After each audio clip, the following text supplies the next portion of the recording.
The invention of the wheel long time ago has given way to a spate of inventions.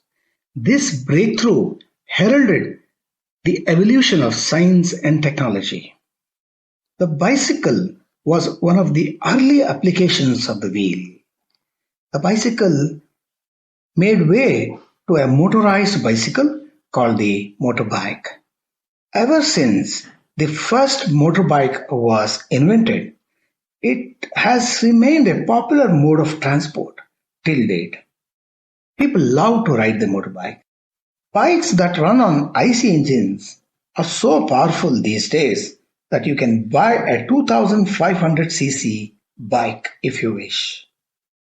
Parallelly, big and powerful electric bikes have also begun flooding the market. Biking is a favorite activity for mankind.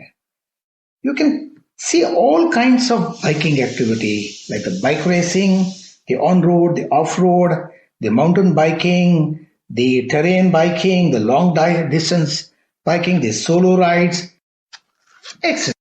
Many love to explore places while on motorbike tours.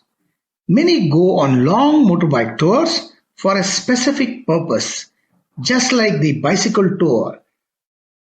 Mr. Jaggi Vasudev, popularly known as Sadhguru, who is the founder of Isha Foundation, took recently to spread the awareness of soil conservation.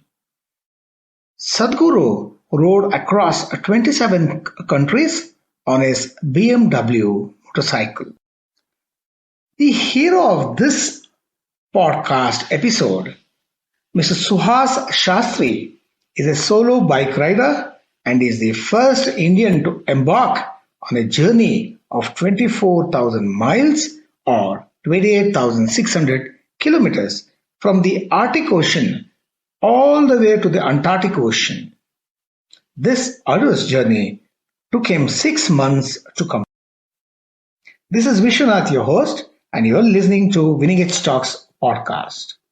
I am a sports psychologist, counselor, author, blogger, and podcaster. Mr. SUHAS Shastry, who works in the Detroit, Michigan, USA, is now in Bangalore for his vacation.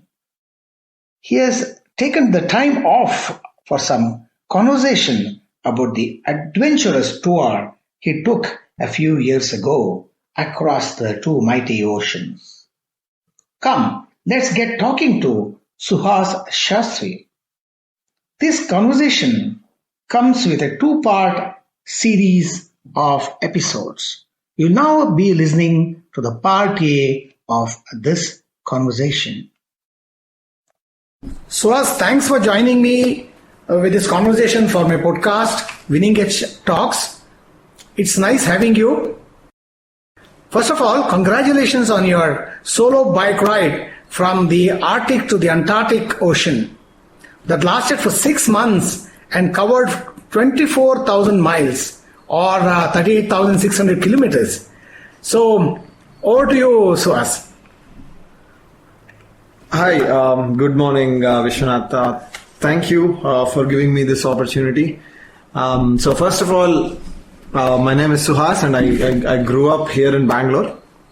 I did my engineering in Global Academy of Technology, got my mechanical engineering degree, and I worked for 3 years in Toyota Kirloskar Motors before I moved to the US.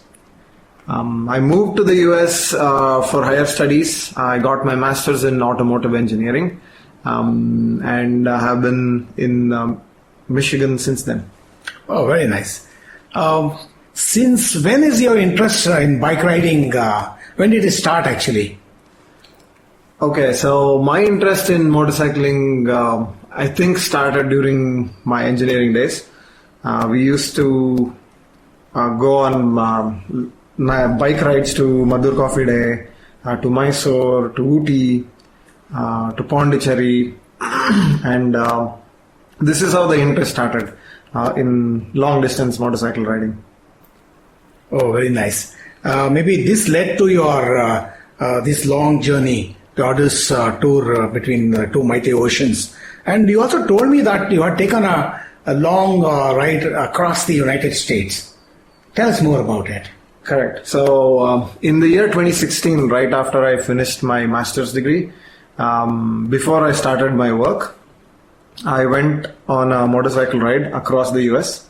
So I started from Detroit, went all the way across to Seattle, northwest in the US. And then I took the coastal route down south from Seattle to Los Angeles. And from Los Angeles, I rode back to Detroit on a diagonal route across the US.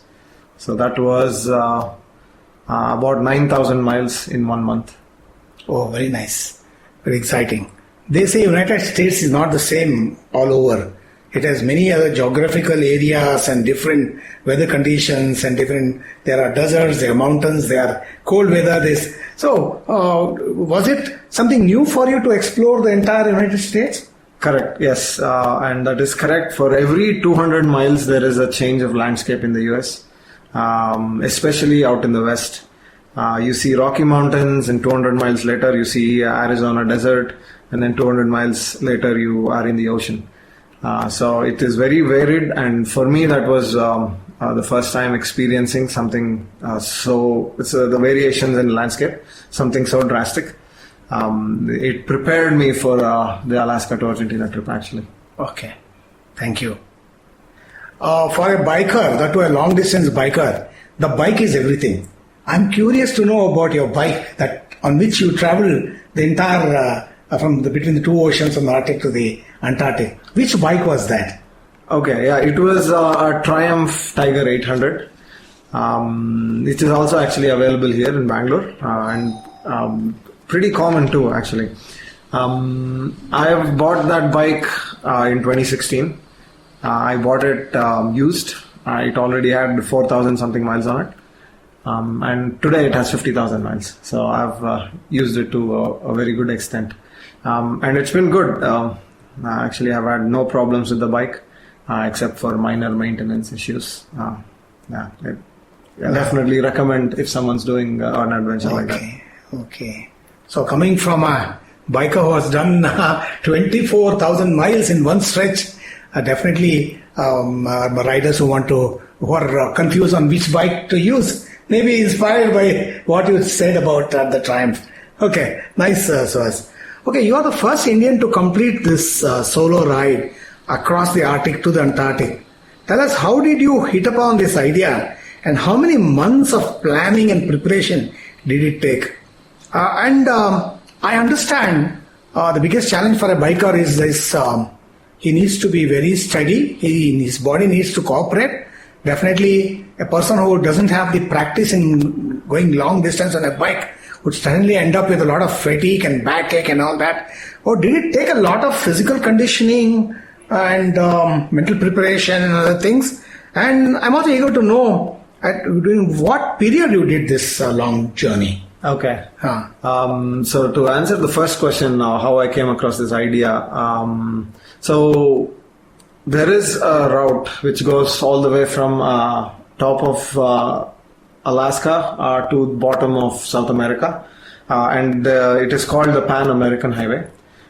It is the longest highway in the world, and there is a small gap between Panama and Colombia. I'll come back to that story later. But anyway, so I always wanted to ride my motorcycle on the longest highway in the world, and that is where this idea came up. And there is also a YouTube channel called C90 Adventures, where there is this English couple actually, who did this journey on a small 90cc Honda motorcycle. So for me, that's when, if they can do it on a 90cc bike, I can do this on a big bike. And that is when this idea stemmed. Okay. So yeah, to answer the second part of the question, which was, the physical abilities.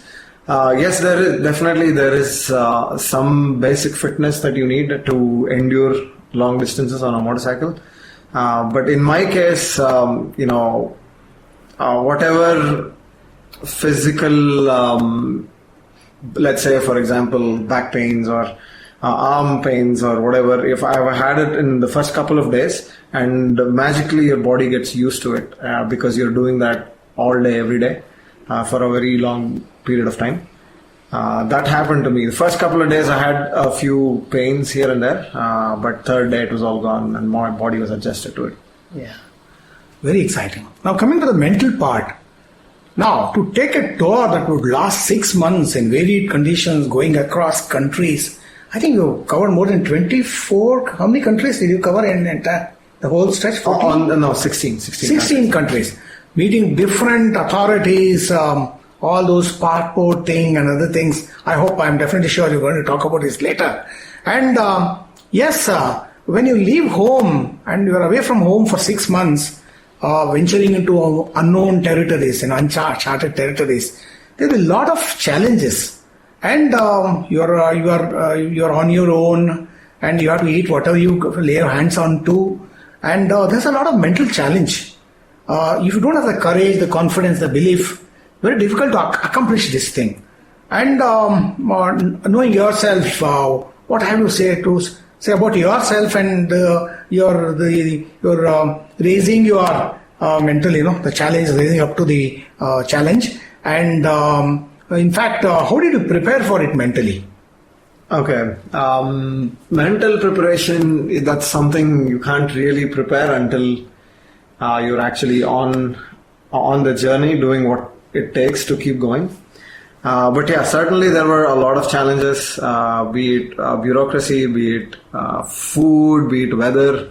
But the only thing that keeps me going or kept me going was, the end destination. And the reason why I started this is to, do the longest highway in the world. So whatever challenges you face, you basically find solutions. You find alternate ways.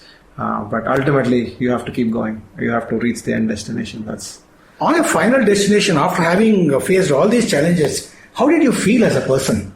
I felt very liberated, and I felt every single moment in my life which led up to this moment was very rewarding. Yeah.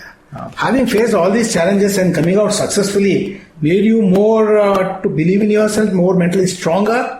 So, definitely. Yeah, it gave me a lot of confidence in myself. Okay, that might have helped you in the other areas of life as well. And as your years pass by, and when you look back at it, I've done it before. Why can't I do it again? Absolutely. Yeah, it gave me a lot of confidence in myself.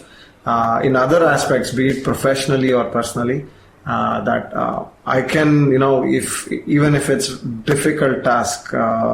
That I will find ways to achieve it. If you had done a ride like this in India, it would have made waves. I don't know how much buzz it cost there in the United States, and how did people receive you after you completed this arduous journey? Okay, so in terms of buzz, well, there are a lot of Europeans have done this, and a few Americans have done this. And a few Latin Americans have also done this.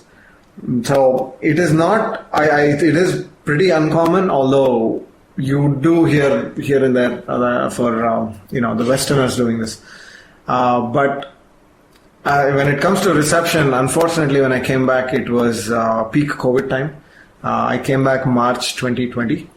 And everything was shut down. So the reception was very minimum. It was just one friend who came and picked me up. And of course, virtually everyone were happy and congratulating me. And, they were proud of what I had done.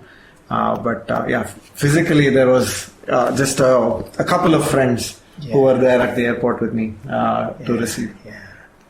You maybe, even though you didn't get the adulation, maybe there was a lot of inner satisfaction that you completed the cherished dream, you fulfilled it for yourself. Yeah, definitely. Thank you. That is now, we have not yet started this journey. Now, if you have to draw a route from your starting point to across the geography of the world map, what do you say? In brief, can you tell us the route you took from point A to point B? Okay, so this is more of a longitudinal journey than a cross journey. Mm-hmm. So I shipped my bike to Anchorage, Alaska, and I flew to Anchorage. And from there, I rode all the way north to this place called Prudhoe Bay, which was touching the Arctic Ocean. And from that point on, it was all south. So if you think about it, it's Prudhoe Bay was like 79 degrees north, so almost like top of the planet. And Ushuaia, which was in South America, was 58 degrees south, which is the southernmost town in the entire world, actually. Below that is all South Atlantic Ocean and Antarctic Ocean, and Antarctica, of course. So my route was pretty much straight down from Alaska. Okay. Thank you for educating us on that. So let us break your entire journey into segments, starting with Alaska and then through to the Arctic Circle, the Dalton Highway experience and all the rest. So I'm eager to know about your experience. Okay. In that. Coming back to the Alaska. Alaska is the largest state in the US. It is huge. And from Anchorage, you have to go 1,000 miles north to hit the Arctic Ocean. So that is a big distance. So that's 1,600 kilometers. That's distance from here to Uttar Pradesh, maybe. So that's all that is just one state. Wow. In Alaska. And 500 of this 1,000 miles is all dirt and gravel roads. Because that road, it's called the Dalton Highway, is only used by truckers, to which acts as a supply route to the oil refinery, which is out in Prudhoe Bay. So it's just usually truckers and some adventure motorcyclists who are on that road. Very lonely. There is just like 2 checkpoints on that road. One at 120 mile mark and the other one at 250 mile mark.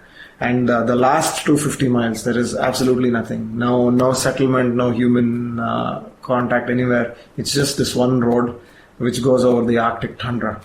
The Arctic tundra means it's that region, that land within the treeless region. Correct, the treeless region which is within the Arctic Circle, and where the ground is frozen throughout the year.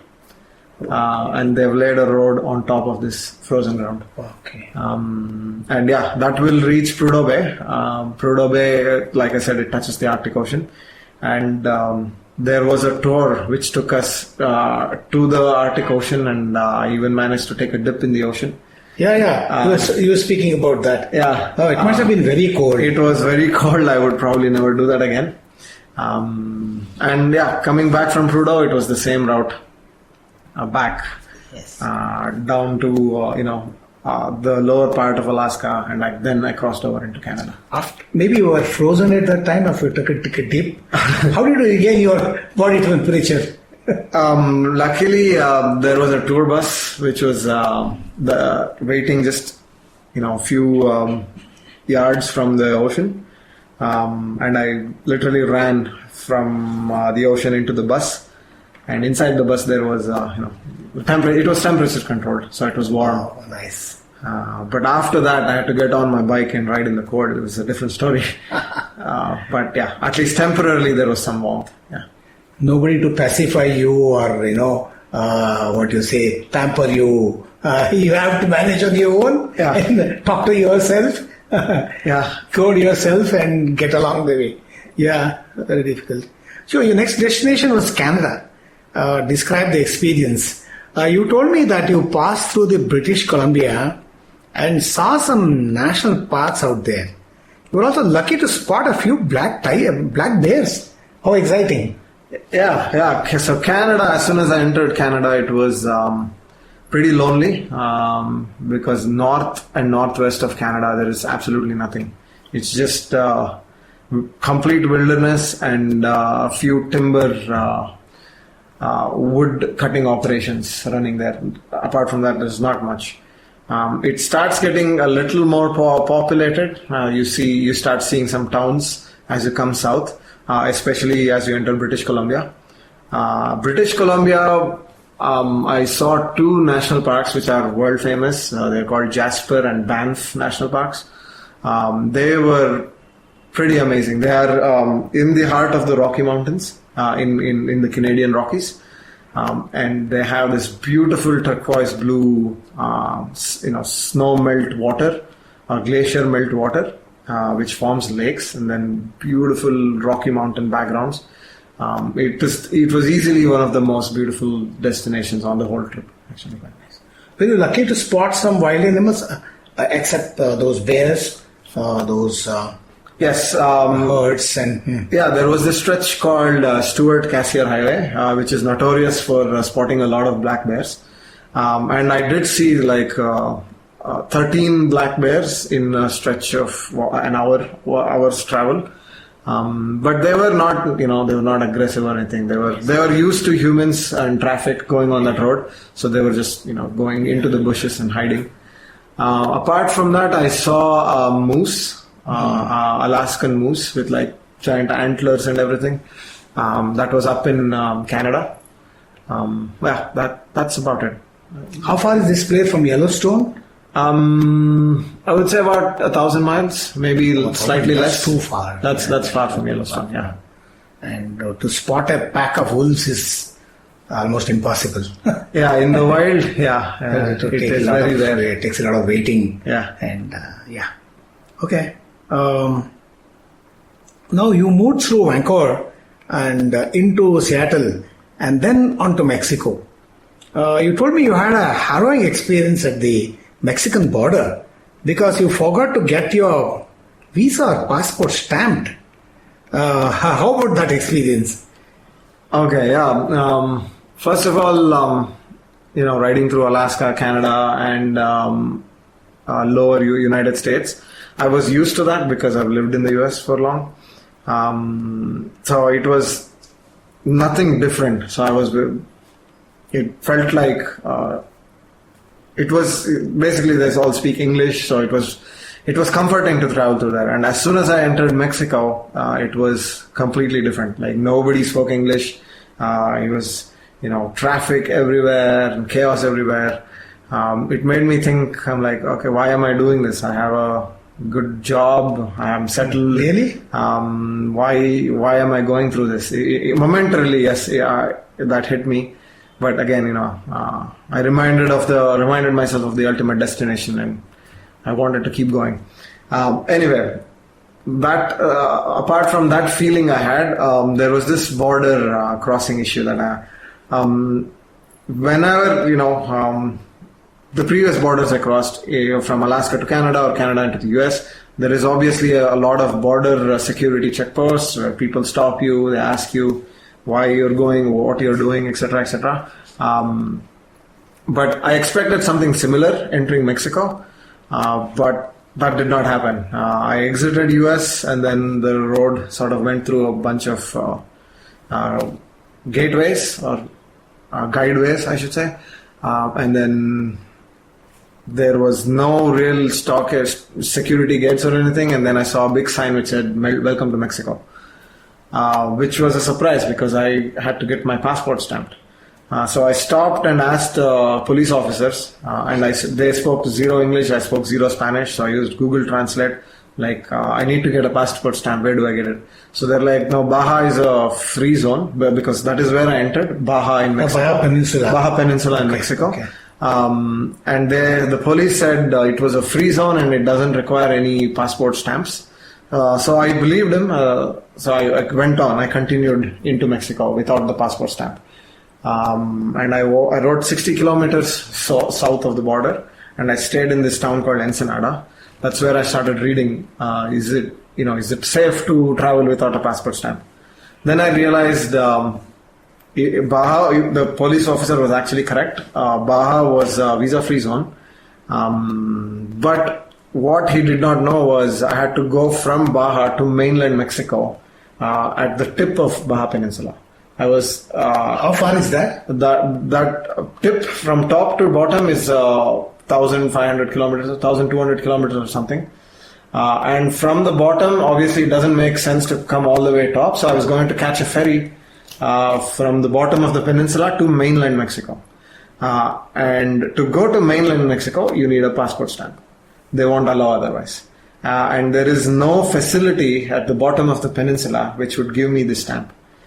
So that's what through all my readings, that's what I found out, that I had to get the stamp. So the next morning I went back 60 kilometers. I crossed into the US again, took the first exit back into Mexico, and this time I stopped at the border and I asked them, saying, I need the stamp because I'm going to mainland Mexico.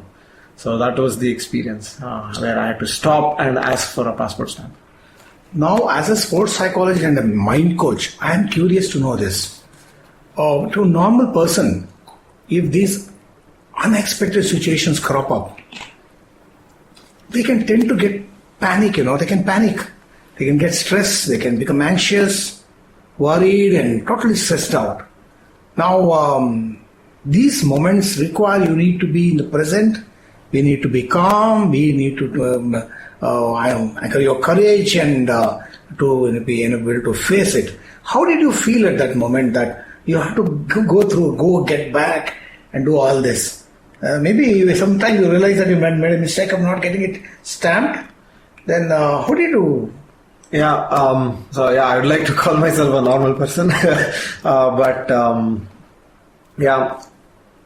there is a lot of online help, because a lot of people have done this in the past, and I have found out through reading different pages and different forums that a lot of people have made the same mistake, where they have missed this passport stamp, gone all the way down to the tip of the southern tip of the peninsula, and realized they needed the stamp to cross to mainland Mexico. So everyone had written, go back and get the stamp. So for me, I knew, but reading through all these forums, that there was a way and it was possible. So I did not panic because I knew there was a way. And you had learned about this much earlier, or at that moment you searched on the Google? At that moment, when I reached the hotel in Ensenada, 60 kilometers south, in the hotel I got some internet where I was reading.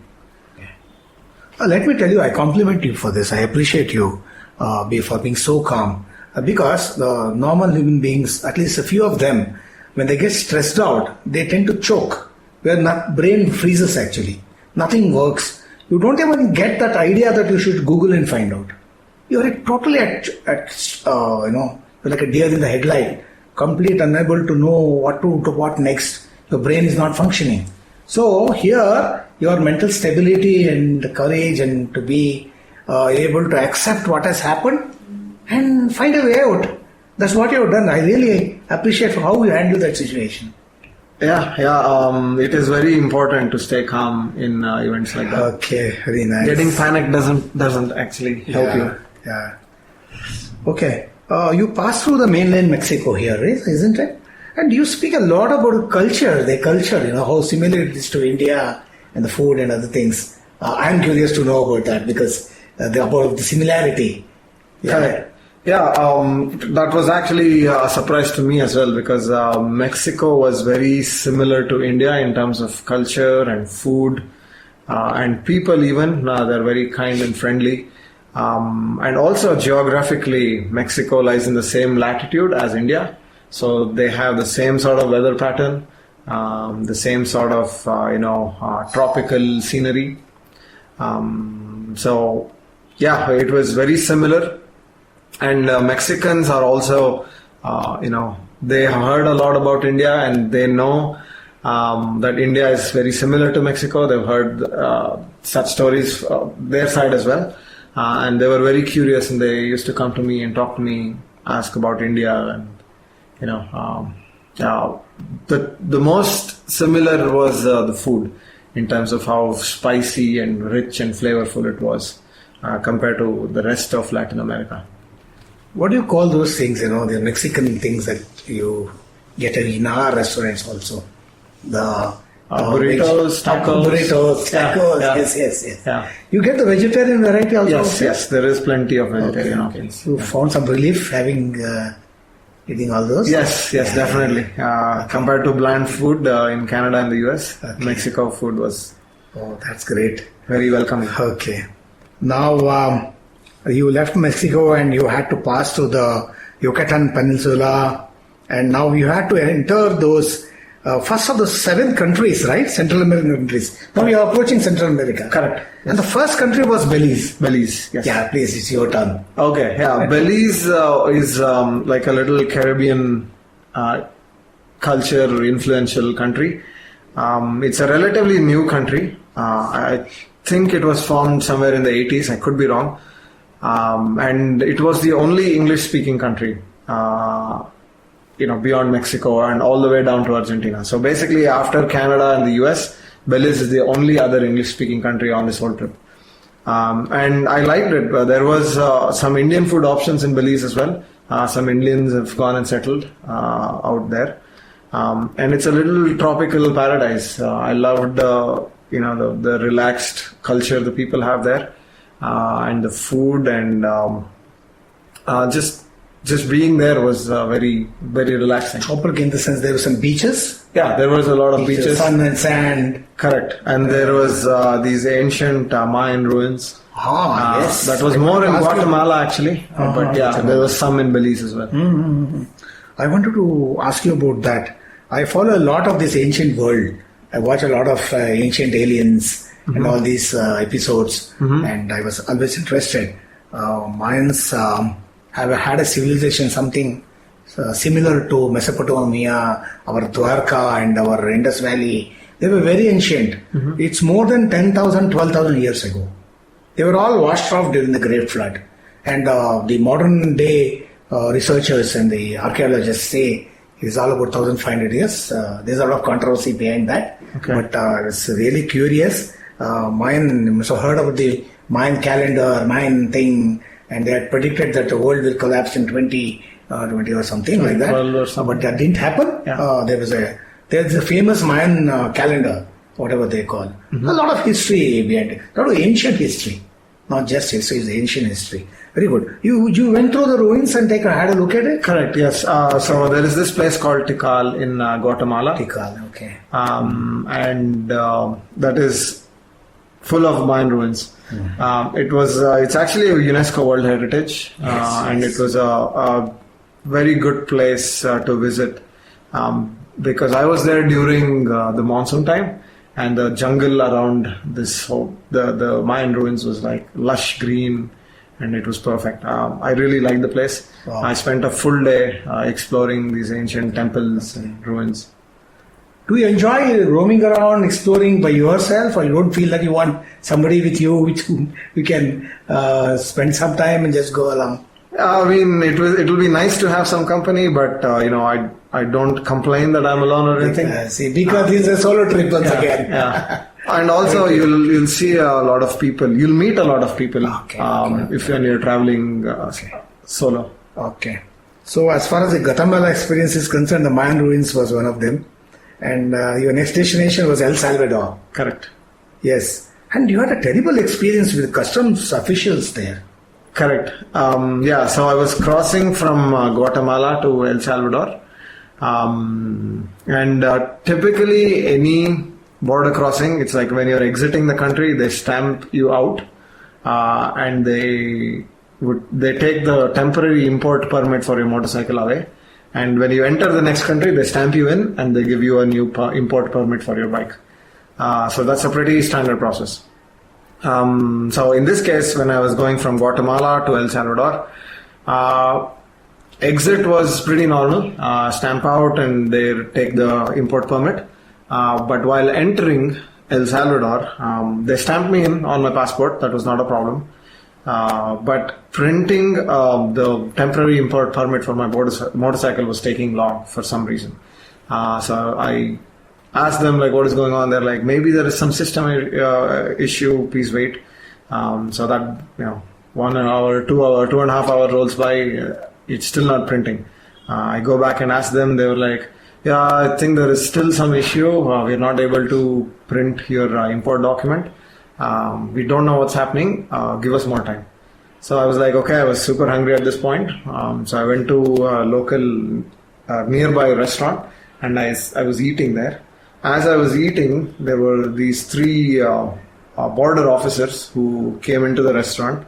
But two of them like had full body armor and like an assault rifle and everything.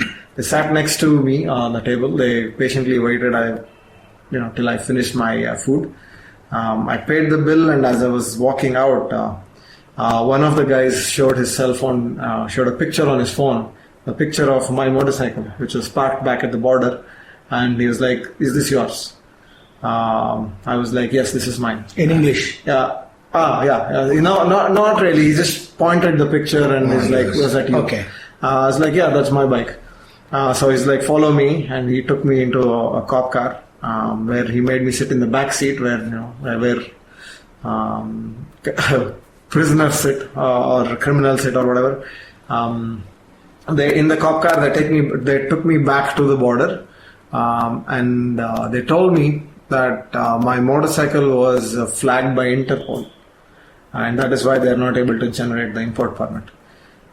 So for me, that was very confusing, because why would Interpol be interested in my bike? I'm just traveling. So they took me into a questioning room, and they asked me a lot of questions. There were these three officers.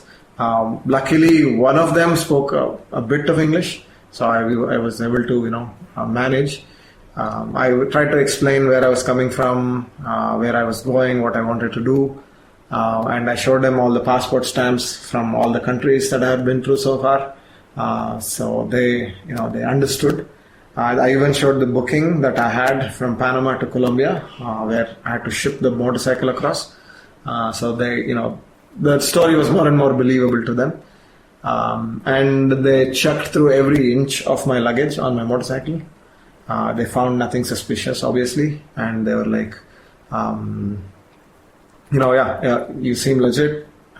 We'll give you the permit. So they had to override, and they finally printed out the document and they gave it to me. So all of this took like 6 hours at the border, and nobody knows why Interpol flagged it, but the officials think it is because I was crossing through too many borders in very little time.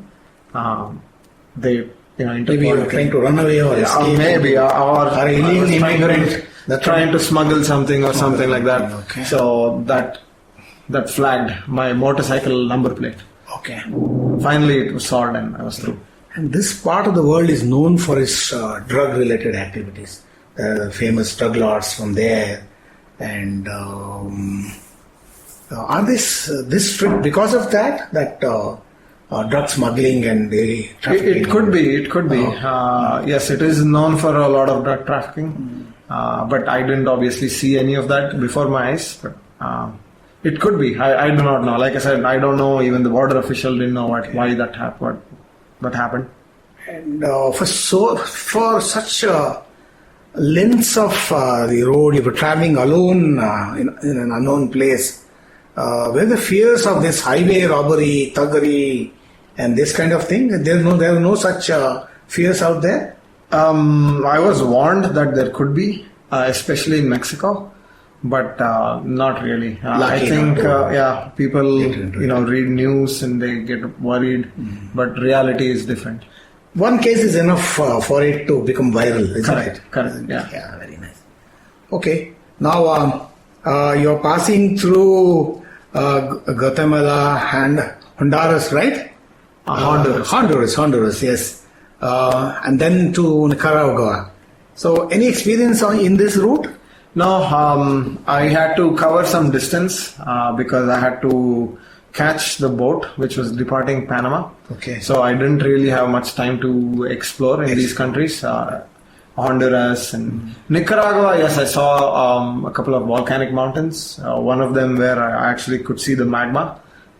If you just lean down and you could see the core of that mountain. The lava. Yeah, you could see that. It's called Masaya, Volcan Masaya. Wow. That was an incredible experience. I had never seen the core of the earth from the surface. In Nicaragua, I was able to do that. Oh, that's the viewpoint we're talking about. Correct. A viewpoint where you see the Earth's core. Correct. Oh, wow. Correct. It was a terrific experience. Yeah. Okay. And maybe from here, you're moving to Panama, and that is the last of the 7 Central American countries. Correct. After Nicaragua, it was Costa Rica, and Costa Rica into Panama. Yes. Panama. Okay. So what about Panama? The San Blas Islands. Oh yeah. So before Panama is a canal, right?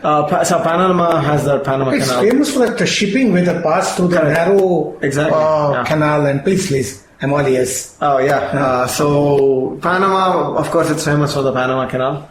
And I visited the Panama Canal, and I knew, there is this giant cargo ships that will be going through these tiny openings or tiny water passageways. But nothing really prepares you when you're actually standing there and you're seeing this huge cargo ship just before your eyes squeezing through this tiny space. And the way water levels rise and drop. So yeah, that was a pretty cool experience and I got to witness it. After that, there is nothing really, nothing else amusing about Panama. It's another Central American country. Except that there is no, income tax there. There is no any sort of tax because all of Panama's revenue comes from the canal. So one of these cargo ships, if it has to go through this canal, it has to pay close to $1 million. Without which they have to go all the way around South America to come from Atlantic Ocean to the Pacific Ocean. Any given day, 30 to 40 ships cross through. So that will give a revenue of $40 million, close to $30-40 million every single day to the country. Okay. So that was good revenue for a third world country? It's not a third world country. No, it's pretty developed and anymore. Not anymore. Yeah, the Panama Canal has completely changed it, and the city actually looked like New York City. Wow. The skyline was. What city is that? The Panama City. Panama City. Yeah. Oh, wonderful. Yeah. Okay. Now we are moving into South America? Correct. So after Panama, there is a break on the Pan American Highway between Panama and Colombia. The authorities claim that the road is too dangerous and that the jungle is too thick. Sorry, not the road. The area is too dangerous and the jungle is too thick to build a road through. But experts think the real reason is because if you build a road, that will cut down on the shipping traffic in the canal, and Panama government doesn't want that, obviously. Anyway, so because of that small 100-kilometer break on the Pan American Highway, you have to ship your bike across from Panama to Colombia. And I had found this German boat called Stahlrad. It is famous for taking these adventure bikers across. And it's a sailboat. It's not like it has a small diesel engine, but it's mostly a sailboat. And it took me 3 days going from Panama to Colombia. 3 days? 3 days, yeah. You sail through the Caribbean. You're in the sea. Is it a sea? Yeah, sea, completely ocean, yeah. Oh. And I was in that boat and my motorcycle was also in this boat. It takes us through San Blas Islands, which is famous in its own way. It's like this preserved Caribbean islands. We spend a day there, and we sail one full day on the ocean, and the third day we reach Cartagena in Colombia. 3 days on the sea, on and the ocean, yeah. How do you spend your time? There were other bikers, you talk to them, you hear their stories, and there were other travelers as well on the boat. Okay. There was maybe about 20 people, 15 to 20 people. They sell food on the boat, or you have to pick it up? They don't sell. It's all part of the reel. They actually they make food. It has a kitchen. Okay. The boat has a kitchen. Okay. And they make. It was edible, eatable, like. Yeah, I was not a big fan. It is not. It's not like flavorful. Yeah, you have to eat something to survive. But, yeah, you have to eat it. Yeah, you have to eat it. Oh, tough times. Okay. So, what was your next destination? Ecuador? No, next was Colombia. Oh, Colombia. This Colombia is different from British Columbia. Correct, yeah. British Columbia is in Canada. This Colombia is its own country. Oh, this is South America. Colombia. Colombia. Colombia. Okay. That's, infamously known for all the drug cartel, Pablo Escobar. Pablo Escobar, yes. Correct. Yeah. All these. This was back in 70s, 80s. But now it's completely different. Colombia is is Transformed. completely transformed, and they're very positive about their culture and their life, the way of Colombian living. They don't want to get associated with the drug cartel that it's known for. So one of the most friendliest people in the entire world I met were Colombians. They were so overly friendly, and they go out of their way to be nice and friendly to you. Like whenever I had stopped by the side of the road just for a 5-minute break, maybe just to drink water, or maybe to assemble my drone or something, or change memory cards on my camera. There was anywhere just for 5 minutes. If I had stopped, and 3-4 people would stop and ask me if I was good, if I needed help, if I was run out of, if I had run out of petrol, or if I had a breakdown, if I wanted a mechanic to help me. So yeah, people were super kind, super Very friendly. unspoiled or something like that. Yeah. Not And- spoiled by money and riches kind of thing. No, they were living life to their fullest with the bare minimum that they had. Okay. And that's what I liked about Colombians. So you're heading to Ecuador now. Correct.